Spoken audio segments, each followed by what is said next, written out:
On January 21st, our office released a report on California's cap and trade program. From a greenhouse gas, or GHG, emissions perspective, one of the primary advantages of a cap and trade program is that the cap ensures the overall level of emissions from major emitters, such as transportation fuels and electricity generation, do not exceed the limit established by the Air Resources Board. This is because the Air Resources Board issues a limited number of allowances, and emitters must obtain an allowance for each unit of emission. This figure shows a simplified example of how a cap-and-trade regulation limits emissions. On the left-hand side of the figure, we see that without establishing a cap, companies A, B, C, and D would each have one emission. To establish a cap, the state limits the number of emissions by issuing only 3 allowances. As a result, only 3 companies can obtain an allowance and continue to emit, while one company, Company D, is forced to reduce its emission. Currently, allowance auctions administered by the Air Resources Board generate over $2 billion in annual state revenue. Under current law and court interpretation, the revenue must be spent on activities that reduce greenhouse gas emissions. Some of the activities that have been funded to date include funding for public transit, rebates for electric vehicles, and energy efficiency activities in low-income households.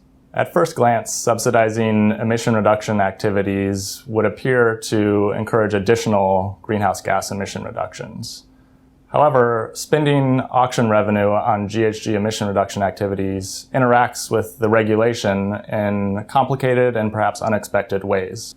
This figure builds on our previous example and illustrates how spending on reductions from capped sources, or emissions that are subject to the cap and trade program, likely results in no net change in emissions. As shown on the left-hand side of the figure, without state spending on emission reductions, Company D will reduce emissions. Companies A, B, and C will purchase allowances and continue to emit. However, moving to the middle of the figure, the state offers a subsidy for Company C to reduce its emission. For example, the subsidy might be a grant to install a more energy-efficient production technology. With the subsidy, it's now cheapest for Company C to reduce its emission, so it chooses to reduce and sell its allowance. Company D has an incentive to purchase the allowance as long as it is cheaper than the cost of reducing its emission. Company D purchases the allowance from Company C and continues to emit. The net effect of subsidizing an emission reduction from Company C is that Company D will obtain the allowance and continue to emit instead of Company C. This illustrates that it is the cap, or the number of allowances that are issued, that determines the overall level of emissions, not the spending. As long as the cap is limiting overall emissions, subsidizing one emission reduction activity will simply free up allowances for another entity to continue to emit. This results in no net change in the overall level of emissions. In light of this complex relationship, we discuss strategies for spending auction revenue under 2 alternative scenarios. First, we discuss a strategy under the current legal framework that requires the revenue be spent on greenhouse gas emission reduction activities. Under this scenario, the legislature might want to think about prioritizing its spending based on the ability of the programs to achieve other non-greenhouse gas emission reduction benefits.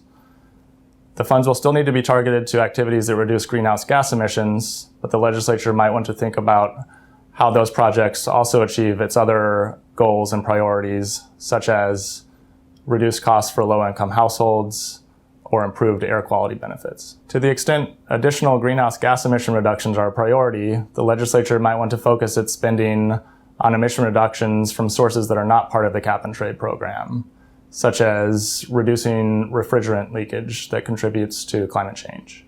The second scenario we discuss in our report is one in which the legislature removes the requirement to spend the money on greenhouse gas emission reduction activities. It's important to note that removing this requirement would likely require a 2/3 vote of the legislature. However, removing the requirement would give the legislature greater flexibility to use the revenue and return it to households in the form of rebates or tax reductions to offset some of the higher costs associated with the cap and trade program, and or use the revenue to promote its highest priorities, whether they be climate-related or unrelated to climate change. Moreover, as long as the cap is in place, the state will likely meet its greenhouse gas emission goals.